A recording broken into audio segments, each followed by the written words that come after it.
올 2019년은 우리나라 적으로 볼 때 매우 뜻깊은 해입니다. 3.1운동이 일어난 지 100주년 되는 해입니다. 이 3.1운동은 우리 기독교와 매우 밀접한 관련이 있습니다. 독립선언서에 서명한 33인 중에 16분이 기독교인입니다. 그 중에 9분이 감리교인입니다. 이필주, 신석구, 신응식, 최성모, 김창준, 박동환, 오화영, 박희도, 정춘수, 이렇게 9명이 감리교인입니다. 대부분 목사님들이세요. 또한 이 3.1운동이 중요한 이유는 기독교 정신에서 발현된 것이기 때문에 그렇습니다. 독립선언서도 그 내용 자체가 매우 기독교적이고 성경적입니다. 우리나라의 독립의지를 세계 만방에 알리기 위해서 전국 방방곡곡에서 독립만세 운동이 일어났습니다. 당시 우리나라 인구의 거의 10% 가까이 이 운동에 참여했다고 하는데요, 이렇게 할 수 있었던 중추적인 역할을 교회가 감당을 했습니다. 전국에 있는 교회들이 이 3.1 만세 운동에 동참하기 위해서 교회에서 태극기를 그려서 함께 마음을 모아서 전 세계의 우리나라 독립의 의지를 외쳤던 것입니다. 하나님 사랑, 이웃 사랑, 이웃 사랑은 곧 나라 사랑으로 이어진 것입니다. 이 뜻깊은 해에 우리 교회는 80주년을 맞이하게 되었습니다.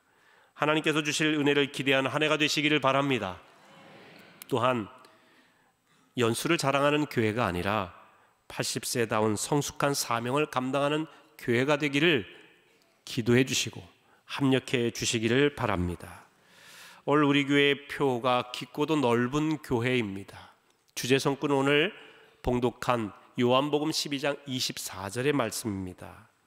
깊고도 넓은 교회라고 하는 표를 정하게 된 배경이 있습니다. 저는 몇 년 전에 미국 애틀란타에 있는 노스포인트 교회 담임 목사이신 앤디 스탠리 목사님 쓰신 노스포인트 교회의 이야기를 책을 읽으면서 여기서 깊은 영감을 받았습니다.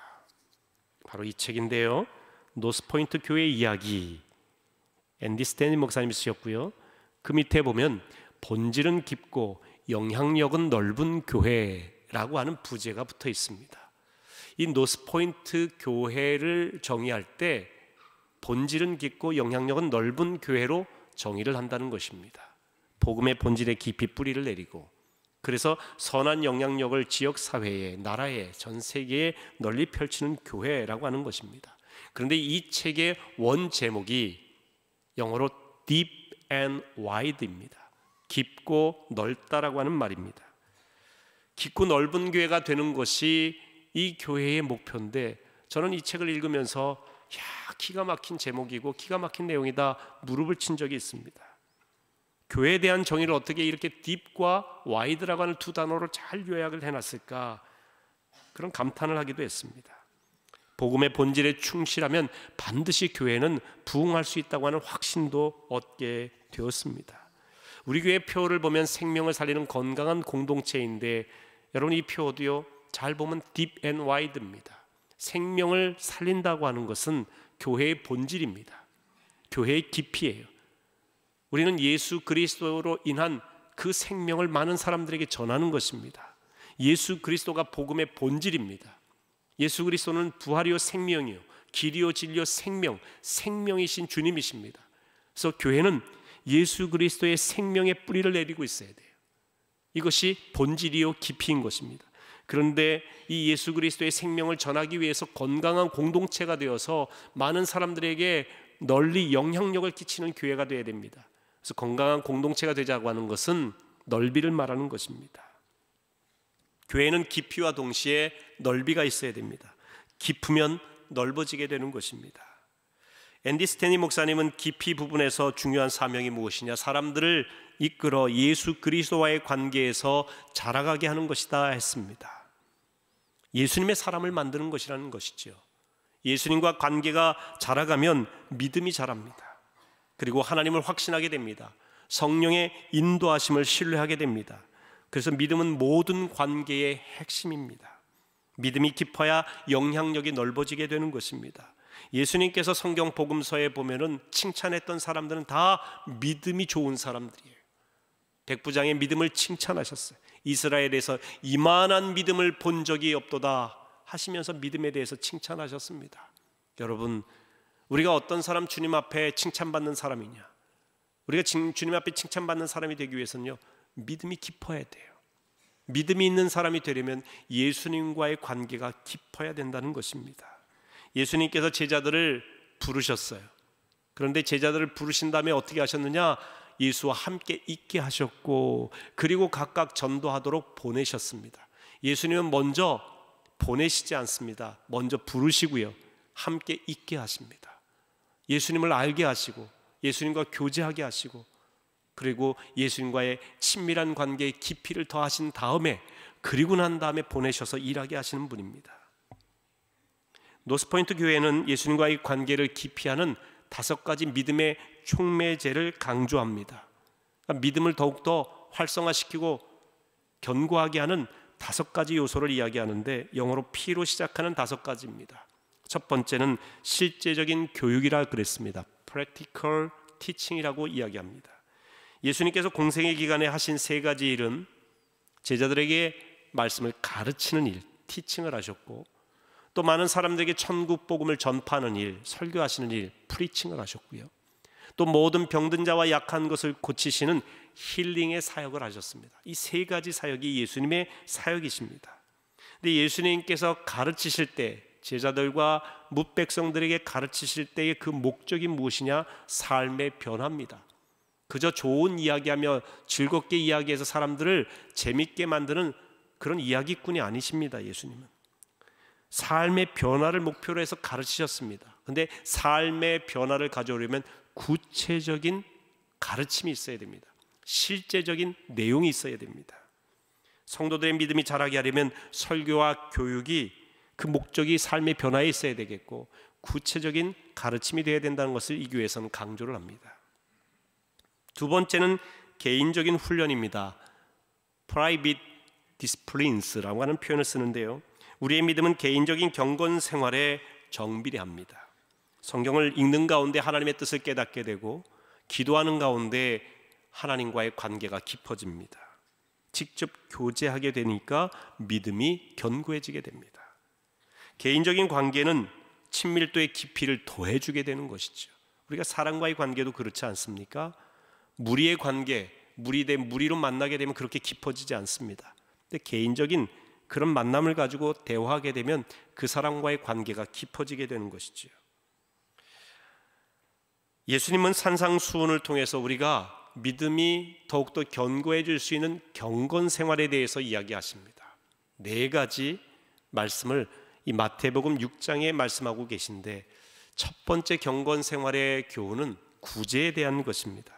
오른손이 하는 것을 왼손이 모르게 하라고 하면서 구제 생활도 은밀한 가운데 하라고 말씀하셨습니다. 근데 오른손이 하는 일을 왼손이 모르게 하라고 하는 것은 아무에게도 구제하는 것, 좋은 일 알리지 말라는 뜻과 좀 다릅니다. 구제를 통해 돌아올 영광을 자신이 움켜쥐지 말라고 하는 의미입니다. 그러나 아름다운 구제의 일, 좋은 일, 선행은 사람들에게 알려서 그 빛된 일들을 통해서 하나님께 영광 돌리는 일은 귀한 일입니다. 예수님도 그렇게 말씀하셨습니다. 두 번째 경건 생활은 기도 생활입니다. 당시의 바리새인처럼 외식하는 자처럼 사람들에게 보이려고 기도하지 말라는 것이죠. 사람들 앞에서 미사역으로 아름답게 기도하는 것, 물론 때로는 대표 기도할 때 필요하겠지만, 진짜 중요한 것은 개인적인 기도, 주님과의 이 골방에서의 기도가 중요하다고 하는 것을 강조하고 계십니다. 은밀한 중에 계신 하나님께 기도하라, 그렇게 가르쳐 주시는 것이죠. 세 번째는 금식입니다. 역시 자신의 의의를 드러내기 위한 금식이 아니라 자신을 절제함으로 하나님과 관계를 더 깊게 하라고 하는 교훈인 것입니다. 넷째는 헌금에 대해서 예수님 말씀하셨어요. 보물이 있는 곳에 내 마음도 있다.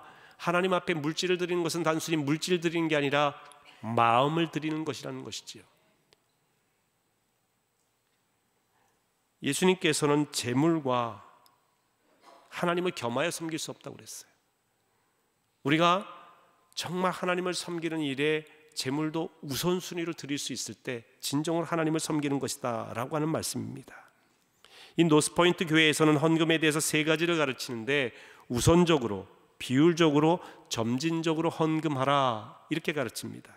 우선적이라 하면 물질 사용에 있어서 헌금이 첫째라는 것입니다. 쓰다 남은 것으로 하나님 앞에 기부 행위하는 것, 그것이 헌금이 아니라는 것입니다.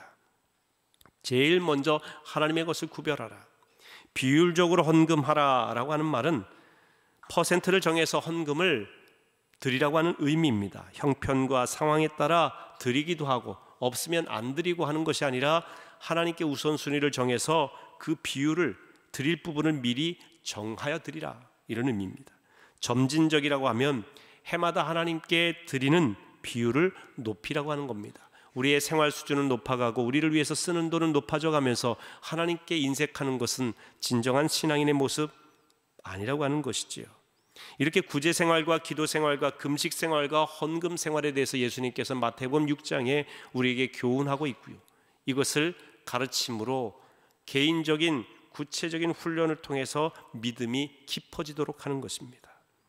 세 번째는 퍼스널 미니스트리, 직접적인 사역이라고 했습니다. 개인적으로 직접 봉사라는 것입니다. 사람이 이론적으로 봉사가 중요하다는 것을 아는 것만이 능사가 아니라 직접 봉사라는 것이죠. 예수님께서도 제자들이 직접 하도록 가르치셨습니다. 예를 들면 오병이어의 기적에서 먹지 못해서 배고픈 무리들을 향해서 예수님 불쌍히 여기셨어요. 그래서 예수님이 한 번에 이들의 이 먹거리 문제를 해결해 줄 수 있으시겠지만 먼저 예수님께서는 제자들에게 너희가 먹을 것을 주라 라고 말씀하셨어요. 너희가 어떻게든 이들에게 먹을 것을 구해서 줄 수 있도록 한번 좀 섬김의 본을 보여봐라. 근데 도저히 그 5천 명이나 되는 사람들을 먹일 수 있는 능력이 그들에게 없지 않습니까? 그럼에도 불구하고 예수님은 한번 해보라. 그러면서 또 이렇게 말씀하십니다. 너희에게 있는 것을 가져오라. 하나님께서는 먼저 하나님이 주시거나 모든 걸 해결하시는 것이 아니라 직접 우리가 그 일에 동참해서 하나님의 일을 하도록 말씀하십니다. 너희가 먹을 것을 주라. 너희의 있는 것을 가져오라. 비록 부족하고 모자란 것이라 할지라도 주께 가져와서 주의 일을 감당해 보라는 거예요. 그런 가운데 본인의 한계도 느끼게 되죠. 부족함도 느끼는 가운데 하나님께 전적으로 기도하게 된다는 것입니다. 아, 주의 도우심이 없이 내가 이 일을 할 수 없구나 하면서 주님께 기도하고, 그러면서 주님과의 관계가 깊어지면서 우리의 믿음이 견고해진다는 것입니다. 직접 비전 트립을 가시거나 선교 현장을 보시면 이론적으로 우리가 선교의 중요성을 아는 것보다 훨씬 더 기도의 깊이가 깊어집니다. 우리가 직접 봉사를 해보면, 어려운 이들을 가서 방문해서 직접 도와주면 물질만 가는 것이 아니라 우리가 직접적으로 봉사하게 되면 마음이 달라져요. 기도가 깊어집니다. 사랑이 깊어지게 되는 거예요. 그래서 직접적인 사역이 중요하다 그랬습니다. 네 번째는 섭리적인 관계라고 했는데요, Providential Relationship이라고 하는 표현을 씁니다. 앞에 세 가지까지는 자신이 통제할 수 있는 요소들입니다. 실제적인 교육을 본인이 받을 수도 있고 안 받을 수도 있고요. 또 개인적인 훈련도 본인이 할 수도 있고 안 할 수도 있습니다. 직접적인 사역에 동참할 수도 있고 안 할 수도 있고 본인이 컨트롤할 수 있는 내용들이에요. 하지만 이 섭리적인 관계의 네 번째와 다섯 번째 중추적 환경은 본인이 컨트롤할 수 있는 게 아닙니다. 섭리적인 관계라고 하는 것은 만남과 관계가 있습니다. 우리는 내가 만나고 싶은 사람만 만날 수 있는 게 아닙니다. 우리의 만남의 관계는 주어지는 경우가 참 많습니다. 그런데 우리가 만나는 사람을 통해 그들과 대화하는 가운데 하나님의 섭리를 깨닫게 된다는 거예요. 이게 섭리적 관계라는 겁니다. 예를 들면 믿음이 좋은 분과 만나면 그분처럼 예수님 믿고 싶어져요. 참 좋은 속자님을 만나면 속도원들은 우리 속자님 통해서 예수님을 본다는 이야기를 제가 많이 듣습니다. 이 섭리적인 관계예요. 아름다운 관계입니다. 다섯 번째 중추적 관계, pivotal circumstances라고 하는 표현을 쓰는데 살면서 만나는 여러 가지 환경을 만납니다. 중요한 환경, 예를 들면 결혼, 출산, 승진, 이사, 또 사별, 질병, 사업의 실패, 또한 인생의 큰 성공과 같은 일들, 때로는 부정적인 사건들, 때로는 긍정적인 사건들, 내 삶에 큰 영향을 미치는 중추적인 환경이 있습니다. 근데 여러분, 긍정적이고 좋은 사건이라고 우리의 믿음을 성장시키는 게 아닙니다. 때로는 그 사건이 우리를 나태하게 만들 수도 있어요. 예를 들면 대학에 합격이 됐어요. 그것도 아주 좋은 대학에 합격이 됐습니다. 그렇게 기도하고 간구했던 바가 이루어졌습니다. 그러면 얼마나 믿음이 성장하고 하나님께 가까이 나가야 되겠습니까? 그런데 대학에 입학한 뒤로는요, 대학 생활에 너무 바쁘고 MT도 가야 되고 친구들도 만나고 그동안 즐기지 못했던 거 즐기고 여행도 가고 그러라고 신앙생활을 나태하게 할 수 있다는 거예요. 그 좋은 환경이 신앙적으로는 나태하게 게으르게 만들 수 있다는 거예요. 반대로 부정적인 사건들, 부정적인 환경의 어려움이 우리로 하여금 그 역경에서 견뎌나가면서 신앙을 퇴보시키는 게 아니라 견고하게 만들 수도 있다는 것입니다. 여기서 우리가 알 수 있는 것은요, 환경이나 사건 자체가 우리의 믿음을 성장시키거나 퇴락시키는 게 아니라는 것입니다. 사건에 대한 해석입니다. 사건을 바라보는 관점이에요. 사건을 대하는 태도가 중요하다는 것입니다. 부정적인 환경이라 할지라도 내가 믿음으로 생각하며 극복해 나가면 그 환경이 그 사람의 믿음을 견고하게 하기도 합니다. 그런데 태도가 부정적이면 좋은 사건이라 할지라도 우리로 하여금 신앙에서 추락하게 만들 수도 있다는 것입니다. 사건에 대한 해석에, 사건을 바라보는 관점에 영향을 주는 두 가지가 있는데 그 두 가지는 자신이 갖고 있는 세계관이고 하나는, 또 하나는 자신이 가까이에서 만나는 사람들입니다. 주위 사람들의 영향이 있다는 것입니다. 우리가 성경적인 세계관이 분명한 사람은 역경을 견딜 힘이 분명히 있습니다. 아무리 힘들어도 하나님 떠나지 않습니다. 세계관이 분명합니다. 누가 뭐라고 해도 하나님께서 주신 귀중한 가치관을 버리지 않습니다. 또한 주변의 믿음의 동역자, 좋은 믿음의 영적 멘토를 두고 있다면 역경을 극복할 힘이 있어요. 질병에 걸렸다고 생각을 해보세요. 이 질병에 걸린 일에 대해서 인간적으로 보면 부정적인 환경이죠. 그런데 좋은 영적인 멘토들이 기도해 주세요. 그리고 용기를 북돋아주고 얼마나 힘드냐고 위로해주고 그 아픔의 깊이를 함께 나눠주고, 그러면서 말씀을 통해서 거기서 견뎌나갈 수 있도록 조언도 해주시고, 그러면 그 부정적이고 어려운 질병이라는 상황에서도 견고한 깊이가 있어지는 거예요. 믿음의 차원에서 말이죠. 우리 믿음이 중요하지 않습니까? 더 깊어진다는 거예요. 하나님과의 관계가. 그러면서 그 내면에 깊은 평안이 있어요. 근데 반대로 이 질병 가운데 더 그것을 어렵게 만들고 고통스럽게 만들면서 우울증도 가져오는 것은 자꾸 주변이, 이 말씀하시는 주변의 사람들이 부정적으로 마치 저주받은 것처럼, 마치 인생의 모든 것에 불행으로 더 씌워진 것처럼 말하는 사람이 주변에 있다고 한다면, 그렇다고 한다면 우리가 얼마나 영적으로 깔아앉게 되겠습니까? 그래서 여러분, 우리 주변에 만나는 사람이 중요해요. 여러분, 가까이 있는 사람이 너무너무 중요합니다. 부정적인 사람은 여러분 단호히 거절하셔야 돼요. 아무리 가깝고 친하더라도요, 여러분의 영을 죽이는 사람하고 가까이 있는 것은 여러분에게 아무 유익이 없습니다. 오히려 하나님과 멀어지게 만들 수 있어요. 믿음의 부모님의 역할이 그래서 너무너무 중요한 겁니다. 그래서 이런 이 중추적인 환경 속에서 이 환경에 대한 해석, 환경을 대하는 태도에 대한 훈련을 이 노스포인트 교회에서는 굉장히 강조하고 있습니다. 사람은 믿음이 깊어질 때 넓게 영향력을 발휘하게 됩니다. 우리가 깊어지는 이유는 궁극적으로 넓어지기 위해서입니다. 나 혼자만 깊어져서 도인이 되기 위한 것이 아니에요. 예수님께서 이렇게 말씀하셨죠. 너희는 온 천하에 다니며 만민에게 복음을 전파하라. 여러분, 여기서 복음은 본질입니다. 깊이를 말해요. 이 복음이라는 본질, 이건 너무나 귀한 겁니다. 그런데 이 깊은 것을 그냥 너희 혼자 간직하라고 말씀하시지 않았어요. 온 천하에 다니며 만민에게 이 복음을 전파하라, 널리 퍼뜨리라는 겁니다. 영향력을 넓히라는 이야기입니다.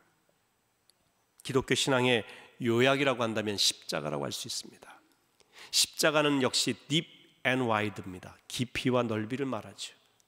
십자가의 세로 기둥은 하나님과의 깊은 관계를 말합니다. 하나님과의 화평의 관계예요. 그분과의 교제를 의미합니다. 그런데 하나님을 만난 사람, 하나님을 경험한 사람, 하나님의 은혜를 맛본 사람은 반드시 이웃사랑으로 나가는 넓이가 있어야 됩니다.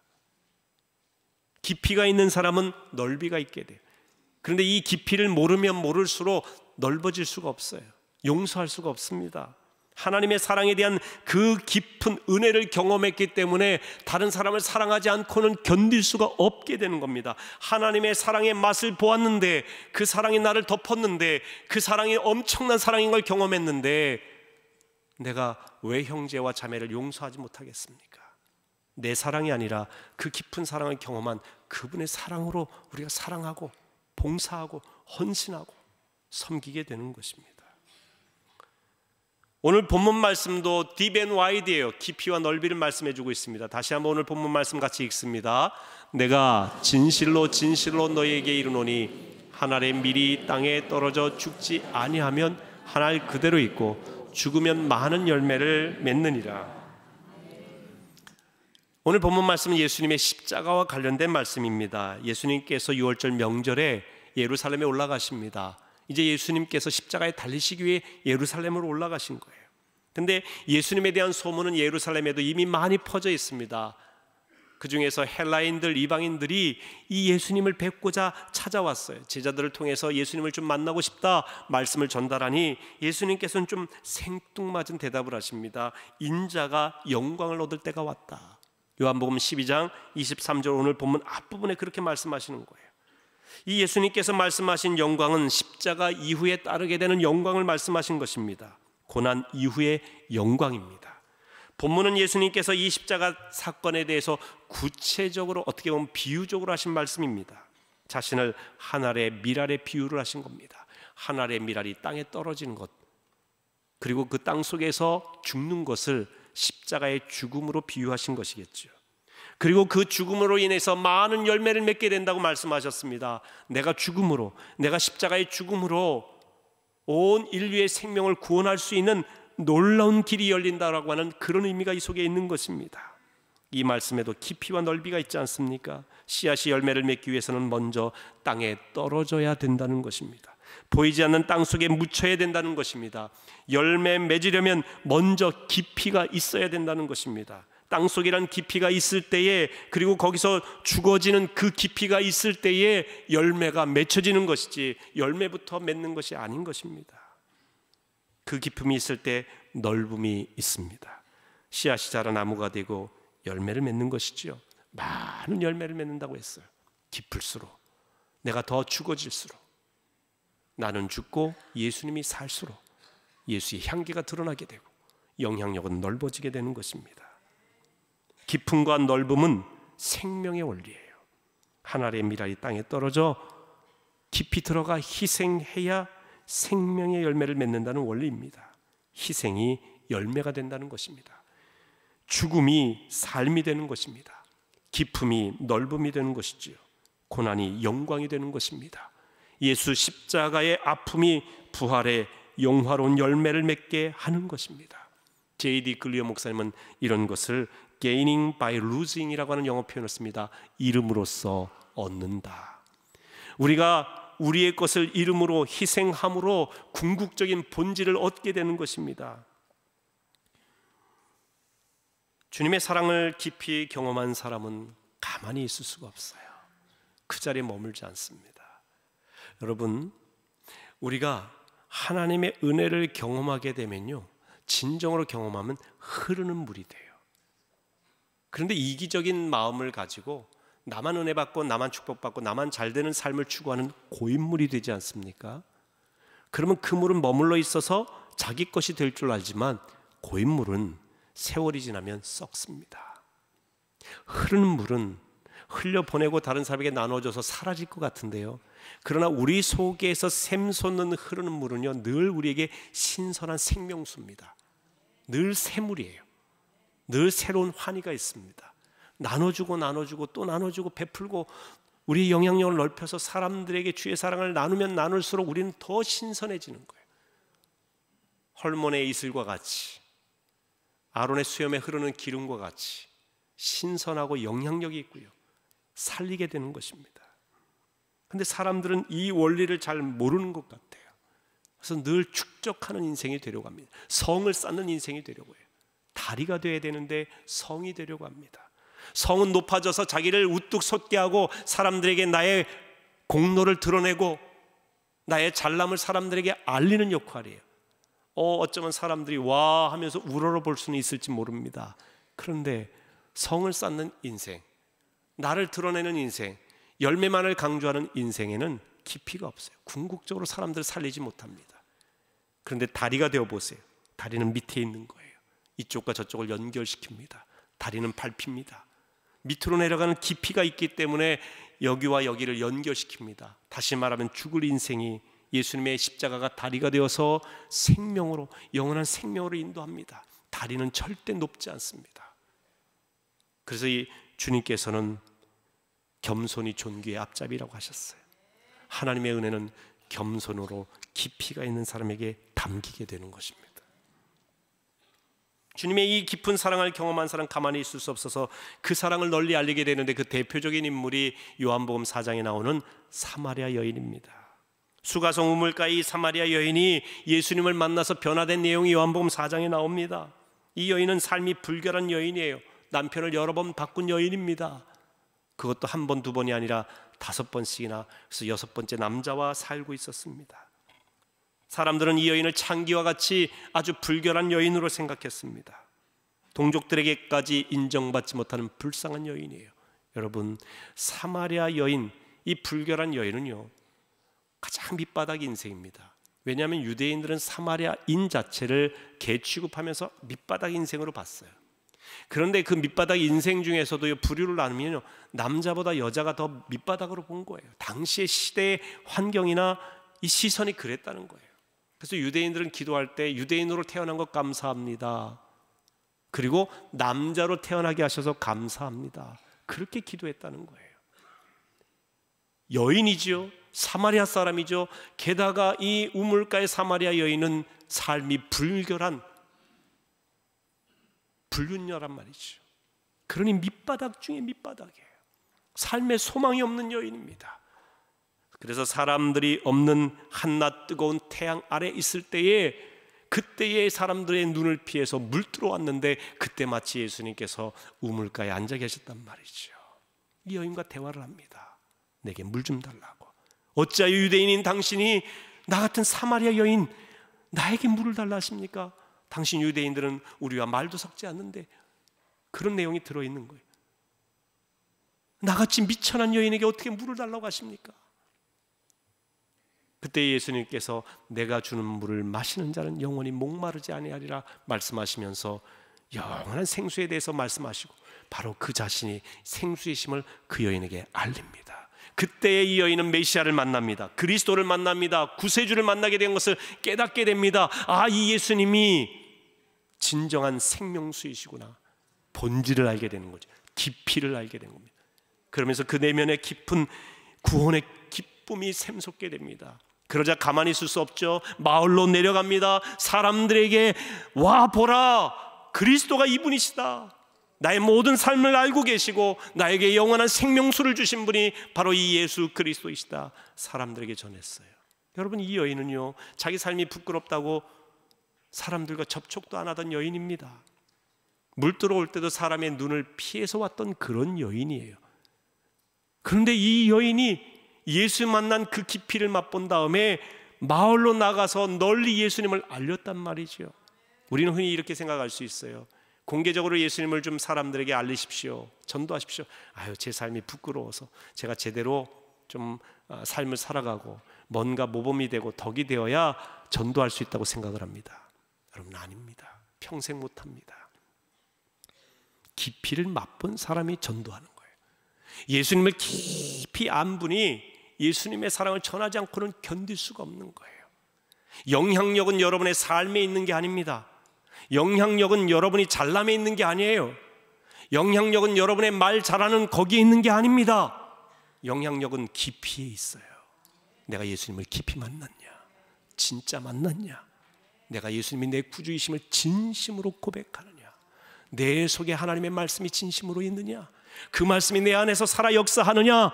여기에 있는 거예요. 얼마 전에 우리 목사님들 한 100여 명이 모이는 모임이 있었습니다. 올해 은퇴하시는 선배 목사님께서 이제 마지막으로 은퇴하시기 전에 우리 후배들에게 주신 말씀 좀 해주시죠 하고 사회 보는 분이 이제 예배 마지막 부분에 부탁을 드렸어요. 우리 교단에서 그래도 아주 영향력 있게 목회를 하시고 교회도 작지 않은 교회를 담임하신 참 귀한 목사님이십니다. 이분이 이렇게 얘기하시는 겁니다. 저는 은퇴한 다음에 할 일이 있습니다. 오래전부터 계획한 일이 있습니다. 야, 저분이 무슨 어떤 기관을 운영할 것인가, 뭔가 또 은퇴한 뒤에도 큰 일을 맡아서 아직 귀를 쫑긋 세워서 들었습니다. 이분이 이러시는 거예요. 여러분 목사님들, 저는 꼭 은퇴한 다음에 진짜 하고 싶은 일이 있는데 그것은 예수 잘 믿는 겁니다. 제가 목회하면서 예수님 너무 소홀히 믿었습니다. 종교적으로 믿었습니다. 형식적으로 믿었습니다. 사람들에게 보이기 위해서 믿었습니다. 너무 부끄럽습니다. 예수 잘 못 믿었습니다. 예수를 깊이 알지 못했습니다. 저 은퇴하면 정말 예수님 잘 믿고 싶습니다. 여러분, 예수 잘 믿으십시오. 전부 다 목사님들이에요. 목사님들한테 예수 잘 믿으시라고 얘기하시는 거예요. 근데 전부 다 깊은 깨달음이 왔어요. 우리가 정말 예수님을 깊이 있게 알고 있는가, 깊이 믿고 있는가, 진심으로 예수님이 나의 구주이심을 고백하고 살아가는가, 예수 없이는 살 수 없다고 우리가 고백하며 찬양하고 기도하고 있는가, 이 수가성 여인처럼 자기의 모든 삶을 뒤로 하고라도 예수님이 그리스도이시고 예수님이 구세주라는 사실을 알고 나니까 전하지 않고는 견딜 수 없는 마음이 우리 가운데 있는가 돌아보시기 바랍니다. 깊이가 넓이를 만듭니다. 본립도생이란 말이 있습니다. 기본이 서면 길이 만들어진다, 이런 뜻이죠. 기본은 기초입니다. 기초는 깊어야 튼튼합니다. 본립이라고 하는 것은 든든한 기초, 깊은 뿌리를 말합니다.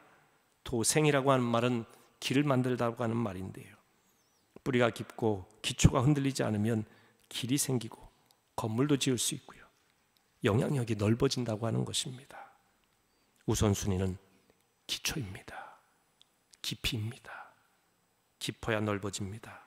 사랑하는 성도 여러분, 주님과 깊어지시기 바랍니다. 깊어질 수 있는 두 가지 비결은 말씀과 기도입니다. 말씀은 복음이요 복된 소식입니다. 좋은 소식은 들을수록 내면이 건강해집니다. 생기를 얻게 됩니다. 살아납니다. 복음에 깊이 뿌리 내리시고 예수님 깊이 만나 교제하시기를 축원합니다. 그럴 때 여러분 삶에 놀라운 영향력이 있게 되고 지경을 넓혀 하나님께서 주시는 놀라운 축복을 감당하게 되실 것입니다. 막힌 길은 열리게 될 것입니다. 우리 교회가 복음의 본질에 깊이 뿌리 내리고 거룩한 영향력이 넓어지는 교회 되도록 여러분도 기도해 주시기를 바랍니다.